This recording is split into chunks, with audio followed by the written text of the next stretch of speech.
बात चाहे हो डिप्रेशन की, ओसीडी की, एंजाइटी की या किसी और मानसिक बीमारी की, अगर मनोविज्ञान के क्षेत्र में कोई सबसे सफलतम थेरेपी है तो वह कॉग्निटिव बिहेवियरल थेरेपी है, यानी कि सीबीटी है। ये एक ऐसी थेरेपी है, इसका जब कभी भी कंपैरिजन किया गया है दवाइयों के साथ, इसे हमेशा दवाइयों से बेहतर पाया गया है। वैसे तो अगर आपने सीबीटी करवानी हो या सीबीटी किसी ने करनी हो तो इसके लिए बहुत लंबा समय चाहिए। इसके लिए आपको एक विशेषज्ञ डॉक्टर चाहिए, एक मनोवैज्ञानिक चाहिए। और हमारे देश का दुर्भाग्य क्या है कि हमारे पास मनोवैज्ञानिकों की बड़ी शॉर्टेज है।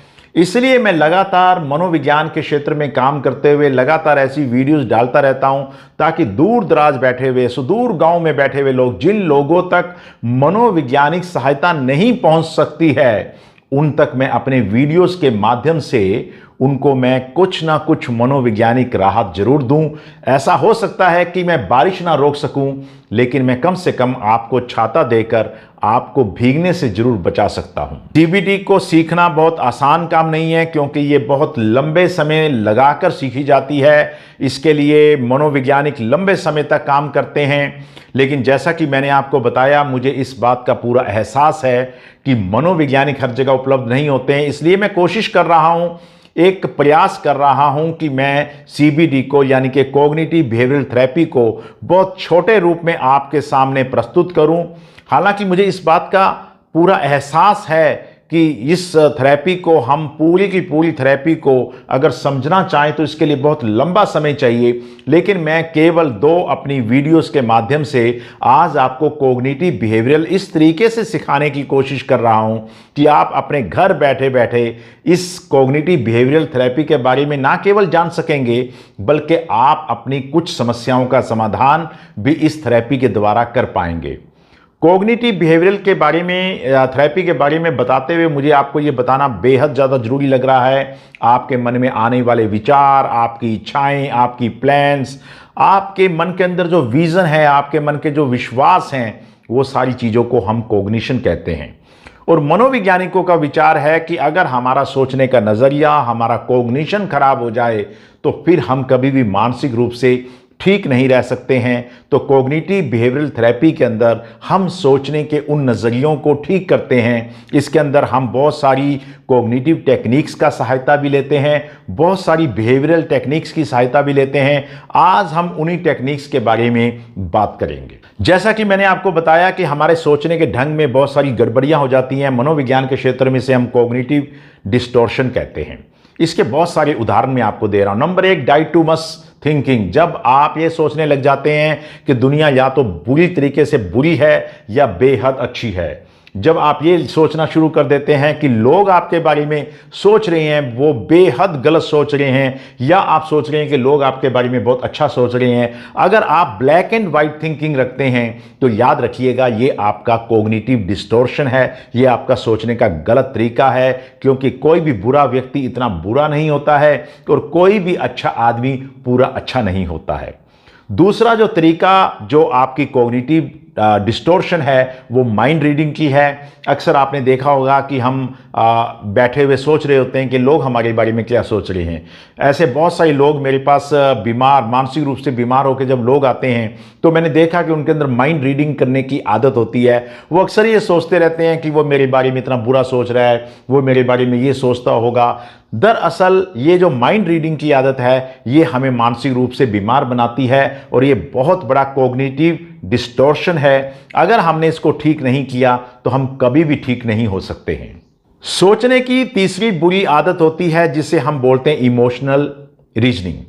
यहां आप अपने इमोशंस के ऊपर एक अलग तरह की रीजनिंग लगाने शुरू कर देते हैं। अगर आपको अच्छा महसूस नहीं हो रहा है तो आप सोचते हो मैं बीमार हूं। आपको अच्छा महसूस नहीं हो रहा है तो आप अपने बारे में बहुत सारी गलत बातें सोचने लग जाते हैं। आपका सोचने का ये नजरिया भी गलत है। सोचने की चौथी बुरी आदत है पर्सनलाइजेशन। ये आमतौर पे देखा गया है कि जब भी कोई दो लोग मजाक कर रहे हैं तो बहुत सारे लोग वहां पे जो बैठे होते हैं, जो मानसिक रूप से वीक होते हैं या मानसिक रूप से बीमार होते हैं, वो ये सोचने शुरू कर देते हैं कि ये जो मजाक किया गया है ये मेरे बारे में किया गया है, या लोग जो बात कर रहे हैं ये मेरे बारे में की गई है। अगर आप इस तरीके से पर्सनलाइजेशन कर रहे हैं तो याद रखिएगा कि आप बहुत जल्दी मानसिक रूप से बीमार हो सकते हैं। और अगर आप में ये आदत है और आप मानसिक रूप से बीमार हैं, जब तक आप पर्सनलाइजेशन को नहीं छोड़ेंगे, मतलब इस आदत को नहीं छोड़ेंगे कि हर बात को आप अपने पे ही लेकर आएंगे, तो फिर समझिएगा कि आप कभी ठीक नहीं हो सकते हैं। सोचने की पांचवी बुरी आदत होती है ओवर जनरलाइजेशन। जैसे सुबह कुछ बुरा हो गया तो आपने सोच लिया कि सारा दिन ही बुरा गुजरने वाला है, या जिंदगी में कोई छोटी मोटी एक घटना बुरी हो गई तो फिर आपने सोचना शुरू कर दिया कि अब तो आपकी जिंदगी में पूरा ही सब गड़बड़ हो जाएगा। आपने देखा होगा कि बहुत सारे बच्चे जो है वो एग्जामिनेशन ड्यूरिंग सुसाइड करने के लिए कोशिश करते हैं और कई दुर्भाग्यवश कामयाब भी हो जाते हैं। उनकी समस्या भी ये रहती है कि वो एक एग्जामिनेशन को अपनी जिंदगी के ऊपर जनरलाइज कर लेते हैं। याद रखिएगा, ये बहुत बड़ी कॉग्निटिव डिस्टॉर्शन है। जब आप ये सोचने लग जाते हैं कि आपकी जिंदगी की कोई छोटी सी घटना आपकी पूरी जिंदगी को खराब कर सकती है, तो ये आपका सोचने का बिल्कुल गलत तरीका है। सोचने की छठी बुरी आदत है कैटास्ट्रोफाइजिंग, यानी कि आप किसी बात को बहुत ही भयंकर रूप में देखते हैं। एक छोटी सी घटना हो जाती है, सर में दर्द है तो आपने सोच लिया कि ब्रेन में ट्यूमर हो गया है। एक छोटी सी घटना हो गई, अब आप सोचते हैं इस घटना के बाद ये होगा, इस घटना के बाद ये होगा, और आप उसके बुरे से बुरे अंत के बारे में सोचने लग जाते हैं। ये सोचने की बहुत बुरी आदत है। सोचने की सातवीं बुरी आदत है शुड स्टेटमेंट का प्रयोग करना। यह देखा गया है कि जो लोग मानसिक रूप से बीमार होते हैं वो अपनी भाषा के अंदर शुड प्रयोग बहुत करते हैं। ऐसा होना चाहिए, ऐसा होना चाहिए। आप लोगों ने देखा होगा कि कभी कभी आप जब नेगेटिव माइंड के लोगों को मिलते हैं, या हो सकता है कि कभी कभी आपको भी ऐसा महसूस होता हो कि यह आदत आपके अंदर है कि आप बुरी बुरी चीजों को ढूंढ के लेके आते हैं। मतलब दुनिया में कितनी अच्छी बातें हो रही होती हैं, लेकिन बहुत सारे लोग ऐसे देखे होंगे कि जो चीजों को बहुत ही जो बुरी बुरी चीजें हैं वो बिल्कुल ढूंढ ढूंढ के लेकर आते हैं। अपने अंदर कमजोरियां हैं, अपनी कमियां हैं, लोगों की कमियां हैं, या अपनी जिंदगी की जो कमियां हैं उनको ढूंढ ढूंढ के लेके आते हैं। This is called selective abstraction, और ये भी एक बहुत बड़ी सोचने की गलत आदत है। एक्सटर्नलाइजेशन ऑफ सेल्फ वर्थ, यानी कि आप अपनी कीमत ही कम करने लग जाते हैं, और आपका तोलने का तराजू क्या है? बाहर के लोग। मतलब आपको लगता है कि अगर लोग आपको पसंद नहीं कर रहे हैं तो आपकी कोई वर्थ नहीं है। आप लोगों से कंपैरिजन करने लग जाते हैं, लोगों से कंपैरिजन करके अपने आप को छोटा महसूस करने लग जाते हैं। याद रखिएगा, अगर आप इस तरीके की चीजें कर रहे हैं तो इसका मतलब यह है कि आपके अंदर कॉग्निटिव डिस्टॉर्शन है, और ये आपको बीमार बना देगी। सीबीटी करते हुए हमें इस तरीके की चीजों की पहचान अवश्य करनी है। सोचने की 10वीं बड़ी गलती जो है वो है परफेक्शनिस्ट होना।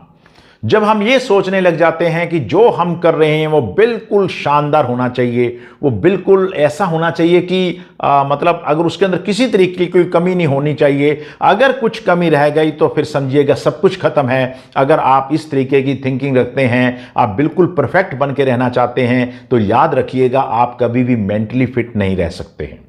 देखिए, जब भी हम सीबीटी की शुरुआत करते हैं तो सबसे पहले हम कॉग्निटिव डिस्टॉर्शन को ढूंढते हैं, आइडेंटिफाई करते हैं, क्योंकि ये सोचने के जो नज़रिए होते हैं यही सबसे महत्वपूर्ण चीज़ होती हैं। अब हम करते क्या हैं कि सबसे पहले जैसे ही पेशेंट हमारे पास आता है, और आप इसे अपने ढंग से अपने घर पे भी कर सकते हैं, आप एक कागज़ लीजिएगा और कागज़ लेकर आप अपने मन के अंदर आने वाले विचारों को उसके ऊपर लिखिएगा, और उन विचारों को लिखकर देखिएगा कि जो ये मैंने आपको डिस्टॉर्शंस के बारे में बताया है, जो मैंने आपको बताया है कि ये जो आपके मन के अंदर चलने वाली बातें हैं जो नेगेटिव हैं, उस तरीके के कुछ उदाहरण मैंने दिए हैं।